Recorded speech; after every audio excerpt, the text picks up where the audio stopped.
آج میں چاہوں گی کہ اپنی بیٹی کی شادی سے متعلق چند چیزیں آپ کے ساتھ شیئر کروں۔ ایک حدیث کے مطابق جب کسی ایسے نوجوان کا رشتہ آئے کہ جس کے دین اور اخلاق سے تم مطمئن ہو تو نہ کرو، ورنہ زمین میں فساد ہوگا۔ اسی چیز کو مد نظر رکھتے ہوئے جب میری بیٹی کا رشتہ آیا تو ہم نے بچے کے دین اور اخلاق کو سامنے رکھتے ہوئے فوراً ہی فیصلہ کر لیا۔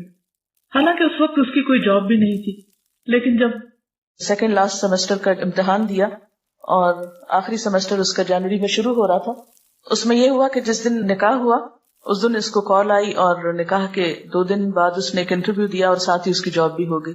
اب یہ کہ دوپہر 12 بجے سے رات 8 بجے تک جاب پہ جائے گا اور صبح میں اپنا آخری سیمسٹر جو ہے وہ پورا کرے گا۔ تو میں نے تو یہ بھی کہا کہ آپ اس کی فکر نہیں کریں، مریم آپ کو بالکل تنگ نہیں کرے گی، کوئی مطالبہ نہیں کرے گی، اور میں نے مریم سے بھی کہا کہ تم نے بالکل پریشان نہیں کرنا کسی بھی چیز کے لیے، اور اس کو یکسوئی کے ساتھ پڑھنے دینا ہے۔ اور میں نے کہا کہ آپ دیکھ لیں، اگر آپ سمجھتے ہیں کہ پڑھائی اور جاب دونوں ساتھ چل سکتی ہے تو پڑھیں، اگر نہیں چل سکتی تو پہلے آپ اپنی اسٹڈیز کو کمپلیٹ کر لیں، اس کے بعد آپ اپنی جاب دیکھ لیں، کیونکہ رزق جو ہے وہ اللہ کے ذمہ ہے۔ انسان جب مال اور دین میں سے 2 کا انتخاب کرے تو میں سمجھتی ہوں کہ دین کا انتخاب کرنا چاہیے، کیونکہ دین کے ساتھ مال تو مل جائے گا لیکن مال کے ساتھ دین کا آنا اس کی کوئی گارنٹی نہیں۔ نبی صلی اللہ علیہ وسلم نے فرمایا کہ 4 چیزیں خوش قسمتی کی علامت ہے: نیک بیوی، کھلا گھر، نیک ہمسایہ، اچھی سواری، اور 4 چیزیں بدبختی کی علامت ہیں: بری بیوی، برا ہمسایہ، بری سواری اور تنگ گھر۔ عورت سے 4 چیزوں کے پیش نظر نکاح کیا جاتا ہے: اس کے مال و دولت کی وجہ سے، حسب نسب کی وجہ سے، یا خوبصورتی کی وجہ سے، یا اس کی دینداری کی وجہ سے۔ اے انسان تیرے ہاتھ خاک آلود ہو، دیندار عورت سے نکاح کرنے میں کامیابی حاصل کرو۔ ہمیں سوچنا چاہیے کہ آخر اللہ کے رسول صلی اللہ علیہ وسلم نے دینداری ہی کو کیوں دیکھا اور کیوں معیار بنایا؟ آپ نے فرمایا مسلمانوں میں غریب لوگ مالداروں سے 500 سال پہلے بہشت میں جائیں گے۔ آپ نے فرمایا ہر امت کے لیے ایک فتنہ ہوتا ہے، میری امت کا فتنہ مال ہے۔ پھر اسی طرح برادری اور خاندان کو دیکھا جاتا ہے کہ کیا ذات ہے۔ یقین مانی مجھے ابھی تک یہ پوچھنے کا یاد ہی نہیں رہا کہ ان کی ذات کیا ہے۔ کسی نے جب مجھ سے پوچھا کہ ان کی ذات کیا تو پھر مجھے خیال اچھا میں پوچھوں گی، اور میں جب سوچتی میں پھر بھول جاتی تھی، اور ابھی تک بھولی ہوئی ہوں، کیونکہ یہ ذات اور برادری تو صرف پہچان ہے انسان کی، اس سے بڑی پہچان جو ہے وہ اس کی دینداری اور اخلاق ہے۔ اور سب آدم سے اور آدم مٹی سے بنائے گئے، اس لیے کوئی کتنی بھی بڑی ذات سے ہو اصل تو سب کی ایک ہے۔ پھر اسی طرح حسن و جمال یہ بھی اللہ کی دین ہے، ہر ایک کو اللہ نے پیدا کیا اور اپنی مرضی سے بنایا، کسی پر بھی اعتراض کی کوئی گنجائش نہیں۔ اللہ جیسے چاہتا ہے صورتیں پیدا کرتا ہے، لیکن اللہ کے نزدیک جو عزت والا ہے وہ تقوی والا ہے۔ پھر ایک اچھے ساتھی کے لیے دعا بھی کرنی چاہیے، استخارہ کرنا چاہیے، چھان بین یا معلومات لینی چاہیے، اور اگر پہلے سے معلوم ہو اخلاق اور کردار کا تو مزید تجسس اور پیچھا نہیں کرنا چاہیے، کیونکہ کوئی بھی انسان فرشتہ نہیں ہوتا، دنیا میں فرشتوں کی تلاش محال ہے۔ اور اچھے ساتھی کے لیے جو دعائیں ہیں اس میں ایک تو یہ قرآنی دعا ہے اور دوسری حضرت موسیٰ علیہ السلام کی رب انی لما انزلت الی من خیر فقیر۔ پھر استخارہ ہے، اور استخارہ سے کوئی غیب کی خبر نہیں پتہ چلتی، استخارہ جو ہے وہ اللہ تعالیٰ سے ایک مشورہ ہے کہ اللہ تعالیٰ اگر یہ کام اچھا ہے تو ہمارے لیے آسان کر دے، اور اگر اچھا نہیں تو ہم سے پھیر دے۔ اس میں دعا استخارہ بھی دی گئی ہے CD میں، تاکہ لوگ اگر اسے دیکھیں تو آئندہ اپنے استعمال میں لا سکیں۔ پھر اس میں یہ ہے کہ عموماً جب رشتے کیے جاتے ہیں تو لوگ بہت آرٹیفیشل باتیں کرتے ہیں، جھوٹ سے کام لیتے ہیں، یا یہ کہ لوگوں کے اندر بگاڑ پیدا کرتے ہیں، تو اس سے بھی بچنا چاہیے۔ مشورہ صرف اس سے کرنا چاہیے جو آپ کو صحیح مشورہ دے، اور صرف اس تک بات پہنچائیں جس نے آپ سے مشورہ لیا ہے۔ یہ نہیں کہ آپ irrelevant شخص سے پوچھا، پھر اس نے ایسی باتیں آپ کو بتائیں اور پھر ان باتوں کو کھولنا شروع کر دیا اور رشتہ لیتے لیتے لوگوں کو آپس میں لڑا کے اور فساد ڈال دیا۔ یہ عموماً جو ہمارے ہاں دیکھا جاتا ہے وہ درست نہیں۔ اسی طرح یہ ہے کہ لڑکی کو دیکھ لینا چاہیے اگر لڑکے کی خواہش ہو، اور اس میں یہ ہے کہ تصویر بھی دکھائی جا سکتی ہے اور سامنے بھی دیکھا جا سکتا ہے، لیکن یہ ہے کہ اگر ممکن ہو تو پہلے سے دیکھ کر پھر پیغام بھیجا جائے، یا یہ کہ جب سب بات طے ہو جائے تو پھر آمنے سامنے لا کے دکھایا جا سکتا ہے۔ آپ صلی اللہ علیہ وسلم کو حضرت عائشہ کو دکھایا گیا تھا خواب میں۔ پھر یہ ہے کہ منگنی جب ہو جائے، بات طے ہو جائے، اس میں آپ کو یہ بتا دوں کہ منگنی کے موقع پر ہم نے ایسے نہ تو کوئی تقریب کی، نہ ہی کسی تحفوں کا تبادلہ کیا، نہ ہی انگوٹھی پہنائی، نہ انہوں نے انگوٹھی پہنائی، نہ ہم نے، نہ کوئی کپڑے وہ لائے، نہ ہم نے کپڑے بھیجے، نہ ہی کچھ اور۔ ہوا یہ کہ جب زبانی کلامی بات پکی ہو گئی تو اس کے بعد نیکسٹ ڈے جیسے خوشی کے موقع پہ کچھ پھول وہ لے کر آئیں مریم کی جو ساس ہیں۔ جی یہ بھی بتاتی چلو کہ وہ ہماری 3rd بیچ کی اسٹوڈنٹ تھی اسلام آباد میں، اور عائشہ جو شروع میں یہاں پر کلاس انچارج کے طور پہ کام کرتی تھی وہ ان کی بیٹی ہیں، اور ان لوگوں کو کافی سال سے میں جانتی تھی، اس لیے کوئی ایسی اس میں مزید بات نہیں تھی کسی بھی پریشانی کی. تو الحمدللہ چلتے پھرتے میں ہی بات طے ہو گئی، اور جواب میں ان کی مدر کے لیے خوشبو لے کر گئی، لڑکے کے لیے نہیں، کیونکہ مائیں جو ہیں وہ بچوں کو جنم دیتی ہیں، ان کی تربیت کرتی ہیں، ان کے لیے اتنی تکلیفیں اٹھاتی ہیں. اس لیے مجھے یہ محسوس ہوتا تھا کہ یہ موقع ماں کے لیے بڑی خوشی کا ہوتا ہے نا، جب بچوں کے کوئی رشتہ طے ہوتا ہے. ٹھیک ہے بیٹے کے لیے تو بعد میں بھی کچھ ہو جائے گا، لیکن پہلے ماں کا دل خوش کرنا چاہیے. اس لیے اس موقع پر جب جوابی طور پر میں واپس گئی تو پھولوں کی بجائے ایک خوشبو چھوٹی سی لے کر گئی. پھر اسی طرح یہ ہے کہ لڑکے اور لڑکی کی تنہائی میں باتیں نہیں ہونی چاہیے، ٹیلی فون پہ لمبی لمبی گفتگو درست نہیں، چیٹنگ درست نہیں. آپ صلی اللہ علیہ وسلم نے فرمایا عورتوں سے تنہائی میں ملاقات کرنے سے باز رہو. پھر اسی طرح ہاتھ میں لانا یا خود انگوٹھی پہنانا یہ باتیں بھی درست نہیں، نبی صلی اللہ علیہ وسلم کا ہاتھ کبھی کسی عورت سے نہیں چھوا تھا. پھر اسی طرح بن سنور کر لڑکے کے ساتھ باہر ڈرائیونگ پہ جانا یا سیر و تفریح کے لیے یہ بھی درست نہیں. پھر یہ کہ رشتہ دیکھنے کے بعد بعض اوقات ہم ریجیکٹ کرتے ہیں تو اس میں طرح طرح کے نقص نکالتے ہیں، ناک ایسا ہے، قد ایسا ہے، رنگ ایسا ہے، اور اس کو ہر جگہ مشہور کرتے پھرتے ہیں. قرآن پاک میں اللہ تعالیٰ فرماتے ہیں کہ آپس میں ایک دوسرے پر تان نہ کرو، کسی کے برے نام نہ رکھو. ایمان لانے کے بعد فسق میں نام پیدا کرنا بہت ہی برا ہے. پھر اسی طرح ہمارے ہاں صرف لڑکے والے پیغام بھیجتے ہیں، لڑکی والے نہیں بھیج سکتے، بہت مایوب سمجھا جاتا ہے. حالانکہ اگر اس میں ہم دیکھتے ہیں کہ حضرت عمر کی بیٹی حضرت حفصہ جو تھی جب وہ بیوہ ہوئی تو وہ خود حضرت ابوبکر کے پاس پیغام لے کر گئے کہ میری بیٹی سے نکاح کر لو. تو اس میں کوئی مایوب بات نہیں ہے. پھر یہ کہ منگنی ہمارے ہاں ایک بہت بڑا فنکشن اور ایک بہت بڑا بوجھ بنتا چلا جا رہا ہے. منگنی کا اصل مقصد یہ ہوتا ہے کہ اس بچی کے لیے پھر کوئی اور پیغام نہ بھیجے، اس کا اعلان کر دیا جائے تاکہ یہ پتہ چلے کہ یہ بچی فلاں سے منسوب ہو چکی ہے. اور فرمایا کہ کوئی مسلمان کسی دوسرے مسلمان کے پیغام پر پیغام نہ بھیجے، نہ کوئی کسی کی فروخت شدہ چیز پہ اپنی چیز بیچے، اور نہ ہی کسی عورت کو نکاح کا پیغام بھیجے جس کے لیے کسی اور نے پیغام بھیجا ہو. پھر یہ ہے کہ اگر ایک پیغام بھیجنے کے بعد ارادہ ترک کر دے تو دوسرا پیغام بھیج سکتا ہے. اس سے پتہ چلتا ہے کہ ہمارا دین ہم سب کے احساسات اور جذبات کا کتنا خیال رکھتا ہے. حضرت علی رضی اللہ تعالیٰ عنہ نے حضرت فاطمہ کے لیے شادی کا پیغام بھجوایا، آپ نے اسے قبول کر لیا، بس یہی منگنی تھی. کیونکہ بات انسان کی یہ عہد سب سے بڑی بات ہوتی ہے. مردوں کے لیے سونے کی انگوٹھی پہننا جو ہے وہ درست نہیں. آپ نے فرمایا کہ تم میں سے کوئی شخص آگ کے انگارے ہاتھ میں پہننا چاہتا ہے تو وہ سونے کی انگوٹھی پہن لیتا ہے. پھر اسی طرح جہیز، بہت سے لوگوں نے یہ سوال کیا کہ آپ نے جہیز میں کیا دیا. بات یہ ہے کہ بلیو می، میں اس سارے عرصے میں ایک دفعہ بھی بازار نہیں گئی. کچھ مریم کو ضرورت کی چیزیں چاہیے تھی، مریم یہاں نہیں تھی، جیسے جوتے لانے تھے تو تیمیہ یا اسما کے سائز پھر ادریس صاحب ساتھ چلے گئے اور یہ لوگ جا کے جوتے لے آئے. اور اسی طرح کسی کے ساتھ ان کو بھیج کر کچھ ضروری چیزیں جو تھی وہ لی گئی. باقی یہ کہ اسلام آباد کا گھر جب سے میں آئی ہوں ایک طرح سے پیک پڑا تھا. جو میری اب فالتو چیزیں تھی استعمال ہونے کا اتفاق، اب مجھے لگ رہا تھا کہ میں نے تو ان کو استعمال نہیں کرنا، وہ میں نے مریم سے کہا کہ بیٹا اب تم ان کو لے جاؤ. وہاں ان کی ساس کہنے لگی کہ ہمیں ضرورت نہیں ہے، اس لیے کہ ہمارے گھر میں سب کچھ ہے. اور مجھے بھی یہ لگتا تھا کہ وہاں پر کوئی جہیز کی ایسا ضرورت نہیں، اس لیے باہر سے تو کوئی اس طرح کی خریداری نہیں کی گئی. کچھ چیزیں جو گھروں میں عام طور پر کچھ نہ کچھ رکھا ہوتا ہے اس کو میں نے نکال کر گھر صاف کر دیا. تو جب وہ کہتے تھے کہ یہ ہم کس طرح سنبھالے تو میں کہتے یہ آپ مجھ پر احسان کریں گے اگر میرے سے یہ چیزیں جو ہے ہٹ جائیں تاکہ میں یہاں آؤں تو مجھے اب سب کچھ خالی خالی صاف ستھرا نظر آئے کہ میں اپنا کام زیادہ بہتر طور پہ کر سکوں. تو الحمدللہ ایسا کوئی فرنیچر نہیں، کوئی کچھ نہیں، بلکہ اس کی جو بڑی نند ہے عائشہ، انہوں نے ان کا جو بیڈ روم ہے اس کا فرنیچر لیا. اور اسی طرح چھوٹی موٹی چیزیں، کچھ گفٹ تھے رشتہ داروں کی طرف سے، تو اس میں کام چل گیا. لیکن کوئی ایسی تیاری کہ اس طرح کی لمبی چوڑی شاپنگ یا وہ چیزیں نہیں تھی. جہیز میں عام طور پر یہ ہے کہ قرض لیا جاتا ہے اور اس کے کمائی کے لیے آدمی لوگ جو ہیں وہ رشوت وغیرہ لینے پہ مجبور ہوتے ہیں. بعض اوقات کم چیزیں لانے پہ لڑکی کو تانے دیے جاتے ہیں اور اسراف اور دکھاوا بھی اس میں بہت ہوتا ہے. تو اس میں یہ تھا کہ انسان ضرورت کی چیز تو اپنے لیے استعمال کرتا ہے، دکھاوے کا معلوم نہیں، اس میں دوسروں کو بتانے کی کیا ضرورت ہے. ایک عالمی ادارے کی رپورٹ کے مطابق پاکستان میں 1 کروڑ سے زائد لڑکیاں شادی کے انتظار میں ہیں. 40 لاکھ لڑکیاں ایسی ہیں جن کی شادی کی عمر بھی گزر گئی ہے. اور اس میں ایک بہت بڑی وجہ کیا ہے؟ جہیز کا نہ ہونا، یہ جہیز کا سٹینڈرڈ کے مطابق نہ ہونا. شادی کس کے ساتھ ہوتی ہے؟ لڑکی کے ساتھ یا جہیز کے ساتھ. آدم کے بیٹے کے پاس 2 وادیاں مال و دولت سے بھری ہوں تو وہ تیسری کے لیے خواہش کرے گا. حضرت علی کہتے ہیں کہ حضور صلی اللہ علیہ وسلم نے حضرت فاطمہ کو جہیز میں 1 چادر، 1 مشکیزہ اور 1 چمڑے کا تکیہ دیا تھا جس میں اذخر کی گھاس بھری ہوئی تھی. حضرت اسما کہتی ہے کہ فاطمہ جب رخصت کر کے حضرت علی کے ہاں بھیجی گئیں تو ہم نے ان کے گھر میں اس کے سوا کچھ نہ پایا کہ وہاں ریت بچھی ہوئی تھی. 1 تکیہ تھا جو کھجور کی چھال سے بھرا ہوا تھا، 1 گھڑا اور 1 پانی پینے کا پیالہ تھا. یہ کوئی ہماری طرح کا مروجہ جہیز نہیں تھا، انتہائی ضرورت کی چیزیں تھیں. سنت میں جہیز کی کوئی حیثیت نہیں.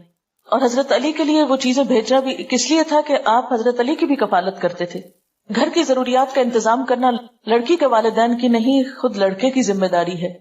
اس موقع پر لڑکے کو الٹا مہر دینا ہوتا ہے، اور اس کے لیے بھی ہم نے کوئی ایسی قرارداد طے نہیں کی کہ کتنا ہوگا اور کیا ہوگا.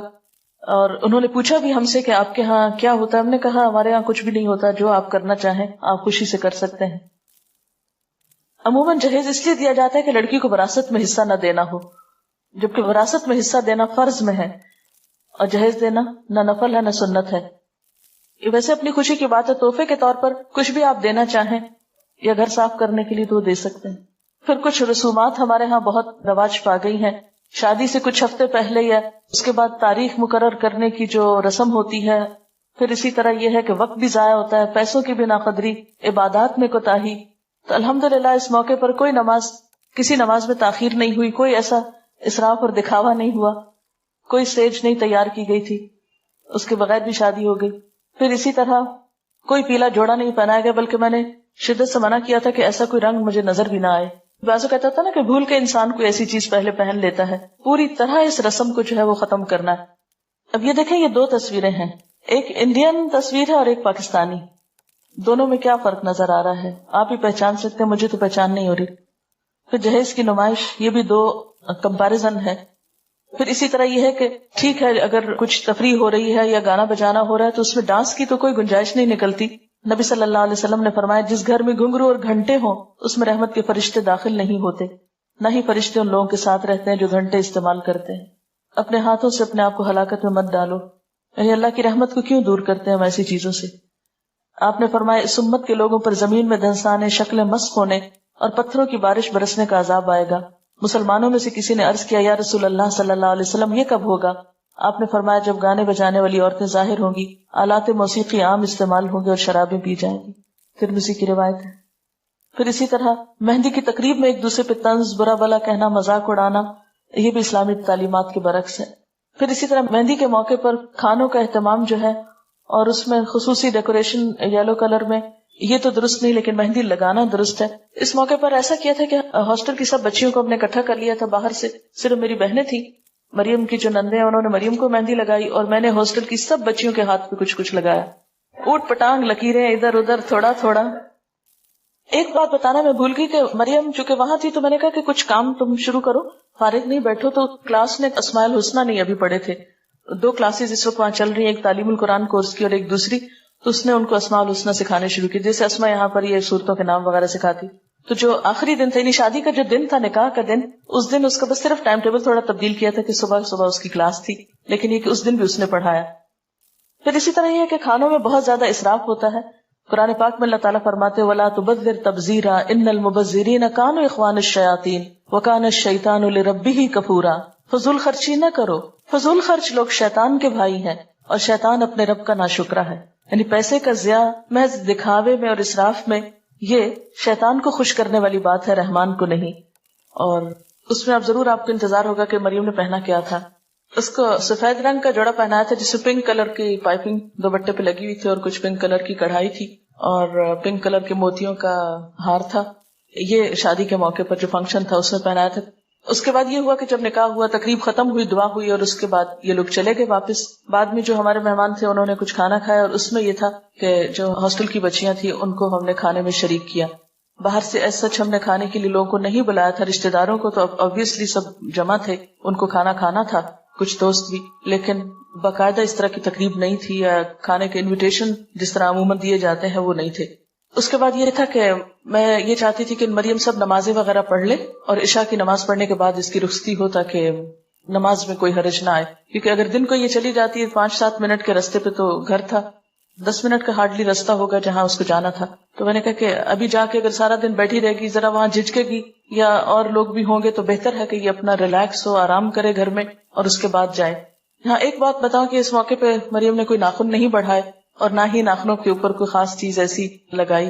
اس کے بعد یہ تھا کہ رات کو اس کو دوبارہ پھر جب بھجوانا تھا تو اس کے لیے تیار کیا گیا تھا، تو اس موقع پر اس کو گولڈ پہنایا. اور چونکہ اب وہ اپنے شوہر کے لیے تیار ہو رہی تھی، نمائش کے لیے نہیں، تو میری چوڑیاں جو کہ میرا سائز اب ہیوی ہو گیا ہے، تو میری ہی چوڑیاں کچھ رکھی ہوئی تھی کیونکہ مجھے تو بازار جانے کا اور کچھ بنوانے کا موقع نہیں تھا، تو ان کو میں نے اس کو دیا. اسی طرح میری اپنی کچھ جیولری پڑی ہوئی تھی، کچھ اس کے لیے گفٹ وغیرہ تھے، تو وہ اس کو پہنا کے اس کے ساتھ یہ تھا کہ رخصت کیا.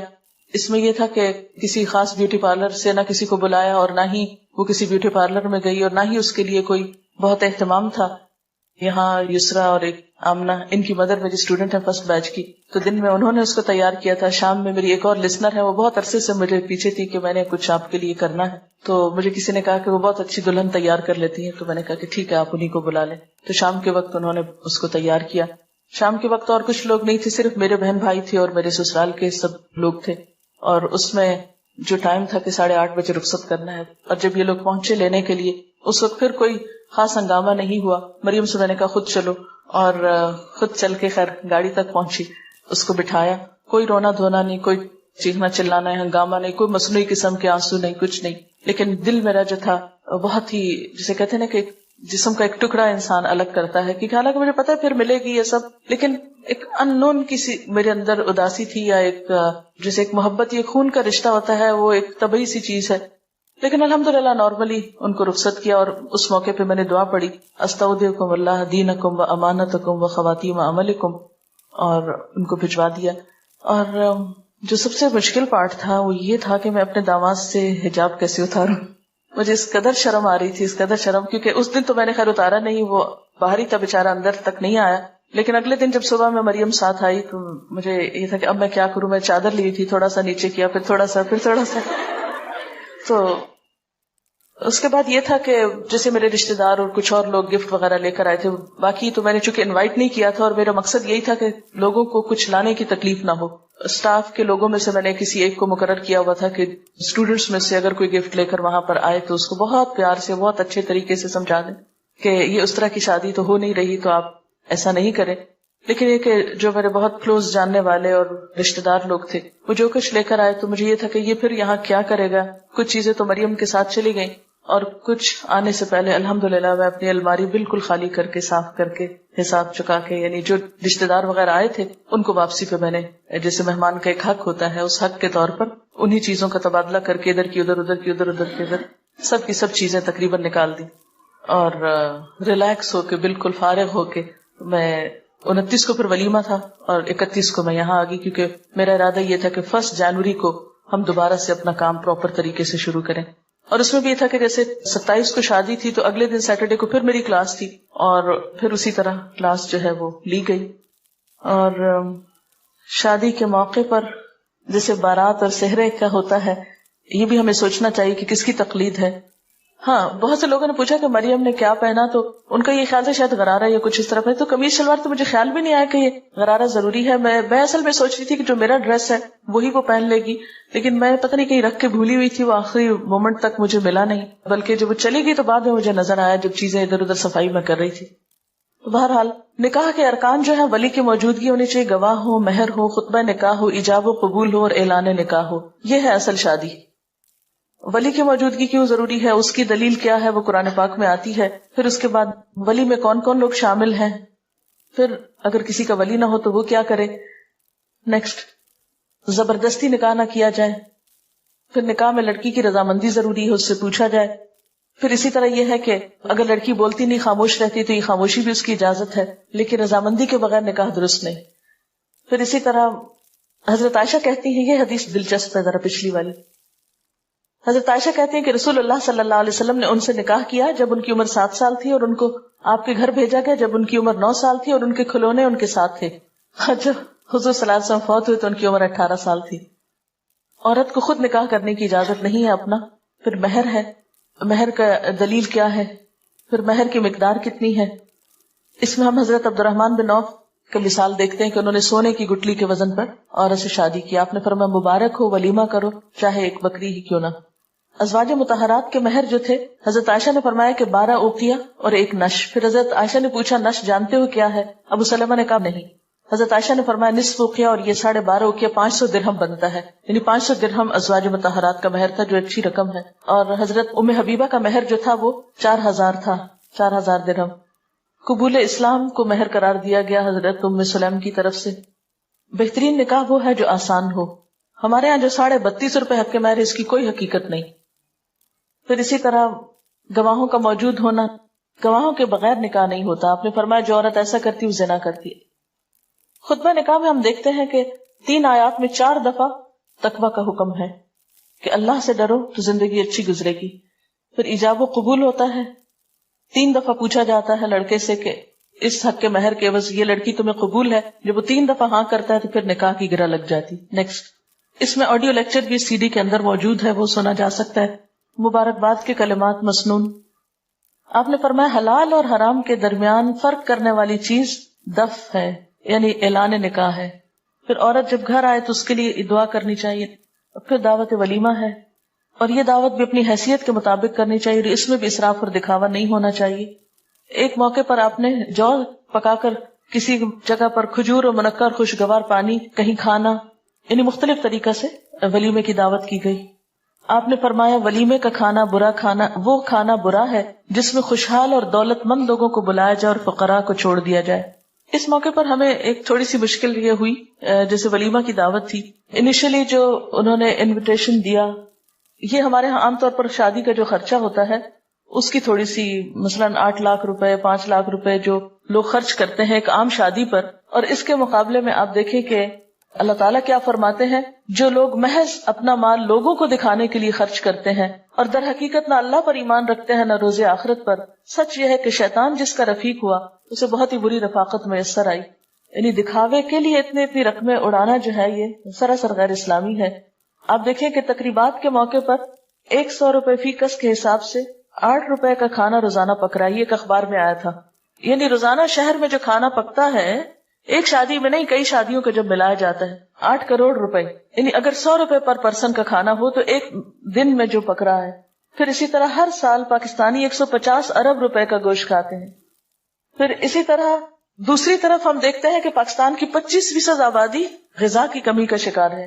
30% کھانا روز ضائع ہوتا ہے. صرف کراچی میں 2 کروڑ روپے مالیت کا کھانا روزانہ جھوٹا کر کے چھوڑ دیا جاتا ہے. یہ اخبار کے اسٹیٹسٹکس ہیں.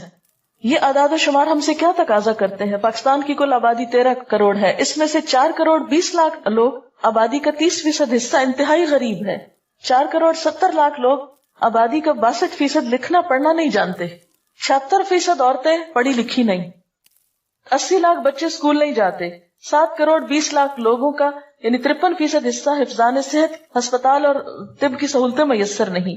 5 کروڑ 40 لاکھ لوگوں کو طبی سہولتیں میسر نہیں. 90 لاکھ بچوں کو مناسب غذائیت میسر نہیں. 6 کروڑ 10 لاکھ لوگوں کو صاف پینے کا پانی میسر نہیں. یہ فیڈرل بیورو آف سروے نے یہ رپورٹ پیش کی ہے. تو جس ملک کی آبادی کا حال یہ ہو وہاں پر اتنا اسراف شادیوں کے موقع پر کسی طور پر بھی جائز نہیں.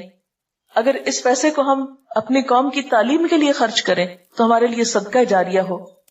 پرائمری اسکول کا 1 سال کا خرچہ 2 لاکھ روپے ہے. ایک بچے کی تعلیم 3,000 روپے سالانہ ایوریج. پروفیشنل کالج میں ایک بچے کی تعلیم 12,000 روپے سالانہ. ٹی بی کے مریض کا علاج 8,000 روپے سالانہ. کیا ایسا نہیں ہو سکتا کہ ہم اپنی شادیوں میں سے کچھ پیسے بچا کر ہم اپنے عوام پر صرف کریں جنہیں ضرورت ہے؟ تو جو لوگ اپنے مال اللہ کی راہ میں صرف کرتے ہیں ان کے خرچ کی مثال ایسی ہے جیسے ایک دانہ بویا جائے اور اس سے 7 بالیں نکلیں، ہر بال میں 100 دانے ہوں. اسی طرح اللہ جس کے عمل کو چاہتا ہے افزونی عطا فرماتا ہے. وہ فراخ دست بھی ہے اور علیم بھی ہے. ایک اور چیز میں بتانا چاہوں گی، یہاں پر ایک انٹرویو ہے، اس وقت ٹائم نہیں. ہماری ایک اسٹوڈنٹ تھی سارا جو IT ڈپارٹمنٹ میں کام کرتی تھی. ان کی شادی کس طرح ہوئی اور اس موقع پر کیا اچھی مثال پیش کی گئی. CD میں موجود ہے. جو لوگ یہ CD لیں، CD باہر فار سیل اب اویلیبل ہے، یعنی عام لوگوں کے لیے بھی اس کو پرنٹ کرا لیا گیا ہے. تو اس میں آپ دیکھیں کہ اگر اسی مال کو ہم اپنی دنیا اور آخرت سنوارنے کے لیے استعمال کریں بنسبت اس کے کہ صرف ایک شادی کے موقع کو اپنی ذاتی خواہشات کی تکمیل کے لیے صرف اپنے دل کو یا اپنی آنکھوں کو ٹھنڈا کرنے کے لیے مال خرچ کریں، اس کی بجائے اگر ہم اسے باقاعدہ بہتر طرح استعمال کریں تو دنیا بھی ہماری بہتر ہو سکتی ہے اور آخرت بھی. اس میں صدقہ خیرات کر کے انسان کو بتانا تو نہیں چاہیے، لیکن تھوڑی سی مثال میں دوں گی کہ جیسے رشتہ داروں کا حق ہوتا ہے، تو میں نے کوشش یہ کی کہ شادی کے موقع پر جو گفٹ آئے ہیں وہ صرف مریم کو نہیں ملے بلکہ رشتہ داروں کو بھی ملے. اس کی کزنز جو ہیں یا ان کی جو اور رشتہ دار خواتین ہیں، جو بھی بچے یا بڑے یا جو بھی تھے، تو اس کو میں نے ان لوگوں کو بھی تقسیم کیا، اور یہ بھی میرے دل میں اللہ کی رضا تھی، نہ کہ یہ سوچا کہ ان کی طرف سے مجھے کچھ ملے یا یہ اگر کچھ لائے ہیں تو اس کا بدلہ ہو، نہیں، صرف ایک صلہ رحمی کے لیے۔ دوسرا یہ کہ مریم کو جیسے ولیمے کے موقع پر کچھ آنے والوں نے کچھ پیسے ویسے جو سلامی جس کو بولتے ہیں وہ دی، تو اگلے دن جب صبح میں آئی تو ایک لفافہ پکڑا ہوا تو کہنے لگی ماما یہ الہدا میں ڈال دے۔ میرا داماد بھی ساتھ تھا تو کہنے لگے کہ یہ ہم دونوں کی طرف سے الہدا کے لیے ہے۔ تو میں نے کہا کہ آپ لوگ ایک نئی زندگی شروع کر رہے ہیں، آپ کو اپنی ایجوکیشن وغیرہ کے لیے بھی ضرورت ہوگی تو آپ لوگ رکھیں اس کو، لیکن بالکل نہیں مانے اور بسد اصرار وہ پیسے جو ہیں وہ چھوڑ گئے۔ خیر میں نے بھی نہ پوچھا کہ کتنے ہیں اور نہ میں نے خود گنے، میں نے الہدا کی انتظامیہ کے حوالے کیے، اور اس طرح زندگی کا ایک آغاز کیا گیا۔ اس کے بعد یہ تھا کہ جب صبح ملنے کے لیے آئے ہیں تو میری کلاس کا وقت تھا، میں تھوڑا سا بیٹھی ہوں اور اس کے بعد میں نے معذرت کی، میں نے کہا کہ میری کلاس کا وقت ہے، تو میرے داماد کہتے کہ نہیں آپ ضرور جائیں، اور میں کلاس میں چلے گی تو میں نکلنے لگی تو میں نے کہا کیا مریم بھی آ سکتی ہے، کیونکہ شادی کے بعد شوہر کی اجازت ضروری ہے، چاہے وہ بچے ہیں اپنے لیکن پھر بھی جو ادب آداب ہیں ان کا لحاظ ضروری۔ کہتے کیوں نہیں انشاءاللہ ضرور۔ تو وہ باہر پھر مردوں میں چلے گئے اور مریم جو ہے وہ کلاس میں میرے ساتھ نیکسٹ ڈے پر نیچے بیٹھی۔ تو پھر اس کے بعد یہ تھا کہ چونکہ کھانے کا وقت ہو رہا تھا، ان لوگوں کو جانا تھا، کچھ اور مہمان وغیرہ بھی تھے ان کے ہاں، تو پھر وہ بیچ میں کلاس کے اٹھ کے چلی گئی۔ لیکن یہ کہ مجھے نہیں پتا چلا کہ شادی کے ساتھ جو تعلیم کا سلسلہ ہے، یہ جو کام ہے، وہ کسی طور پر بھی متاثر نہیں ہوا، اس لیے کہ جن لوگوں کے ساتھ رشتہ جوڑا وہ بھی دین کو سمجھنے والے، مقصد کو سمجھنے والے، اور وقتاً فوقتاً اس کی تعلیم و تبلیغ میں شریک بھی رہے ہیں۔ اس لیے الحمدللہ کسی موقع پر کوئی تکلف نہیں، کوئی بیڈ فیلنگ نہیں۔ ان میں اللہ کا کتنا شکر ادا کروں کہ میرے آنسو اس پہ نہیں تھمتے کہ اللہ تیرا کتنا شکر ہے کہ تھرو آؤٹ رشتہ لینے سے لے کر شادی کے یعنی آخر میں جو میں ان کو خدا حافظ کہہ کے آئی ہوں، اس سارے موقع تک ایک مرتبہ بھی اللہ کا 1000 لاکھ دفعہ شکر ہے کوئی بیڈ فیلنگ دونوں فریقین کے درمیان نہیں ہوئی۔ ورنہ عام طور پر کیا ہوتا ہے کہ شادی ہونے سے پہلے یا شادی کے دن یا شادی کے بعد کوئی نہ کوئی بہانہ ڈھونڈ لیا جاتا ہے ناراض ہونے کا، یا کوئی بہانہ ڈھونڈ لیا جاتا ہے ایک دوسرے کو ستانے کا یا پریشان کرنے کا۔ اصل حقیقی خوشی اور سکون اور راحت اور آرام کس میں ہے؟ مال و دولت کے دکھاوے یا اسراف اور لباس اور ان چیزوں میں نہیں ہے۔ اصل خوشی یہ ہے کہ انسانیت کا احترام ہو، ایک دوسرے کی عزت کی جائے، ایک دوسرے کو اس کا مقام دیا جائے، ایک دوسرے کی قدر پہچانی جائے، اور اس کا پورا لحاظ رکھا گیا الحمدللہ، دونوں طرف سے رکھا گیا۔ اس میں میرا کوئی کمال نہیں ہے، یہ میری طرف سے نہیں ہے۔ اگر ظاہر ہے کہ وہ لوگ کوآپریٹ نہیں کریں تو ہم کیا کر سکتے ہیں، لیکن چونکہ رشتہ اگر دین کی بنیاد پر ہوتا ہے اور دین کی روح اور اسپرٹ کو جاننے والے لوگ موجود ہوں تو پھر بہت سے معاملات طے کرنے میں مشکل نہیں ہوتی۔ یعنی کسی بھی معاملے میں یہ نہیں ہوا کہ اگر ہم نے کہا ایسا کر لیتے تو انہوں نے کہا نہیں یہ تو ہو نہیں سکتا، یا انہوں نے کہا کہ ایسا کرتے تو ہم نے کہا یہ تو پاسبل نہیں، کہیں نہیں۔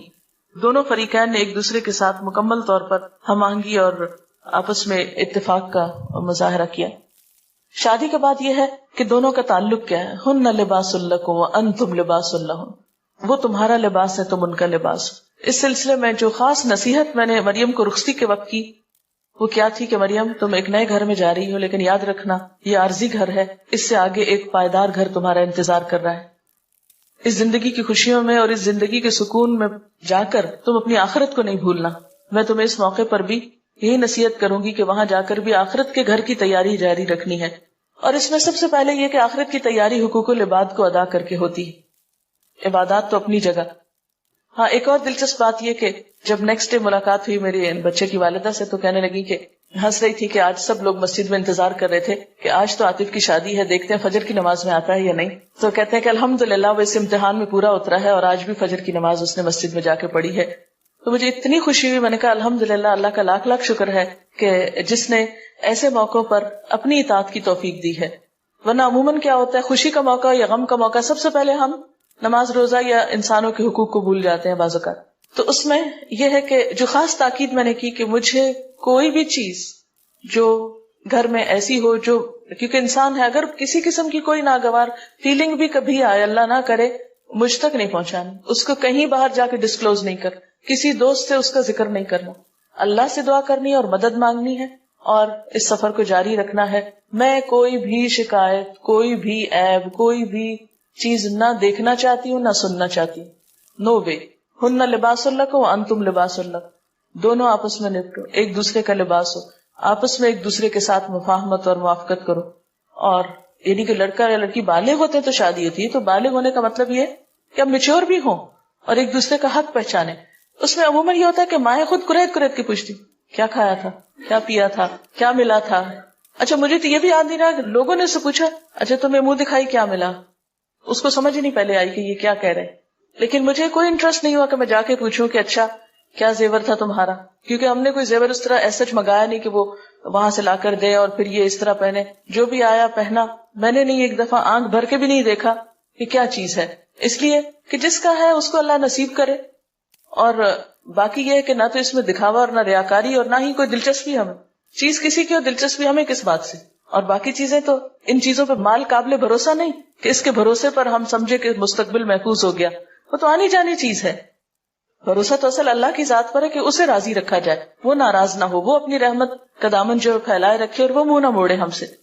بہرحال لباس جو ہے وہ خوبصورتی کا ذریعہ بھی ہے، عیب بھی چھپاتا ہے، آرام اور راحت کا سبب بھی ہے. پھر حقوق و فرائض کے اوپر کچھ باتیں ہیں. بیوی کے حقوق ہیں قرآن پاک اور احادیث کی روشنی میں. کتنی خوبصورت تعلیم ہے جو ہمارے دین نے ہمیں دی ہے، اگر ان پہ ہم عمل کریں تو بہت سی مشکلات حل ہو جائیں. حضرت عائشہ فرماتی ہے کہ میں آپ صلی اللہ علیہ وسلم کے ہاں گڑیوں سے کھیلا کرتی تھی، میری سہیلیاں بھی کھیلتی تھی. جب آپ تشریف لاتے تو سب ادھر ادھر چھپ جاتی، آپ ڈھونڈ ڈھونڈ کر ایک ایک کو میرے پاس بھیجتے تاکہ میرے ساتھ کھیلیں. بیوی بچوں پہ خرچ کرنا سب سے زیادہ اجر و ثواب کا باعث ہے. ہمارے ہاں یہ ہے کہ شوہر بیوی کی مدد نہ کرے گھر کے کام میں. میں مریم کو بار بار یہ تاکید کرتی تھی، دیکھو خدمت میں عزت ہے، خدمت سے تمہیں عزت ملے گی، خدمت سے تمہارا مقام بنے گا، خدمت سے محبت ملے گی، خدمت کو نہیں بھولنا. یہ بار بار میں اس کے کان میں ڈالتی رہی ہوں. یہ میں نے ضرور پوچھا کچھ کیا تھا یا نہیں، کیا کیا تھا، تو بتا رہی تھی کہ میں نے چھوٹا چھوٹا یہ کام شروع کیا لیکن ابھی مجھے کوئی کرنے نہیں دے رہا. تو اور عاطف ساتھ لگ جاتا ہے نا کہ چھوٹی چھوٹی چیزوں میں ساتھ مدد کرتا ہے. اب اس میں یہ ہے کہ ایک انجوائمنٹ بھی ہے مل کر کام کرنے میں، اور ایک سنت رسول صلی اللہ علیہ وسلم بھی ہے. پھر شوہر کے حقوق ہیں، اطاعت ہے. میں نے خاص تاکید کی کہ دیکھو اس سے پوچھے بغیر کوئی کام نہیں کرنا، نہ کسی کو اپنے گھر آنے کے لیے دعوت دینا اس سے پوچھے بغیر، نہ ہی پوچھے بغیر کہیں جانا. ہوا یہ کہ جب ولیمے کے بعد سب خاندان والے لوگ آپس میں مل رہے تھے تو میرے بھائی کھڑے تھے سب، تو میرے جو بھائی وہ کہنے لگے کہ مریم کل آپ لوگ ہمارے ہاں کھانے پر آ جائیں، پھر میں بھی چلی جاؤں گی تو بہتر ہے کہ سارا خاندان وہاں پر جمع ہو جائے.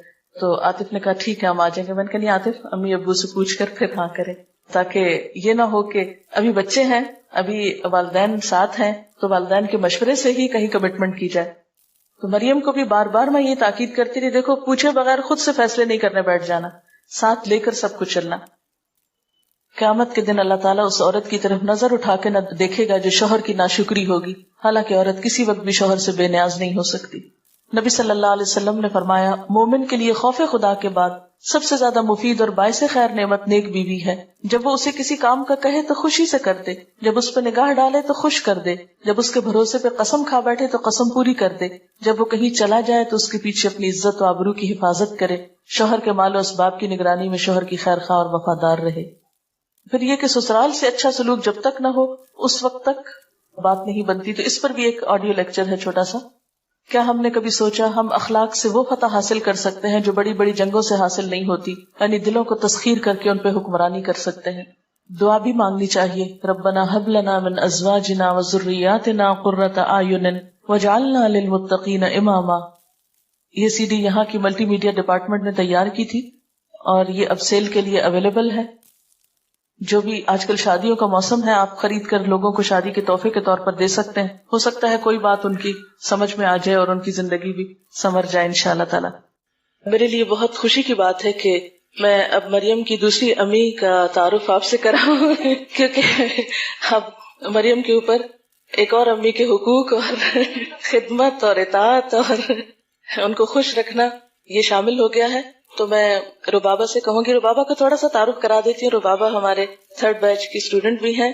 ربابہ اور عائشہ جو ان کی بیٹی ہیں، انہوں نے اکٹھے 1 سال میں کورس کیا تھا اور بہت ماشاءاللہ ہمت کی، اور اس وقت سے اور اس سے پہلے سے بلکہ دین کا کام کر رہی ہیں. مجھے یاد ہے کہ میں نیول کمپلیکس میں ایک درس میں گئی تھی تو مجھے کسی نے بتایا کہ یہاں پر ایک خاتون ہیں جو کمانڈر عابد کی وائف ہیں اور وہ درس دیتی ہیں، اور تھوڑی دیر کے بعد یہ اس درس میں آئیں بھی اور پھر وہاں ان سے ملاقات ہوئی. مجھے یاد ہے انہوں نے گرے کلر کا گاؤن پہنا ہوا تھا اور سلام دعا ہوئی. میں نے ان سے حال چال پوچھا اور بہت اچھا لگا کہ الحمدللہ اور بھی بہت سارے لوگ دین کی تبلیغ کا کام کر رہے ہیں، اور الحمدللہ اسی بنیاد پر صرف اور صرف دین کی وجہ سے یہ رشتہ طے پایا. تو میں چاہوں گی کہ اپنے خیالات کا کچھ اظہار کرنا چاہیں.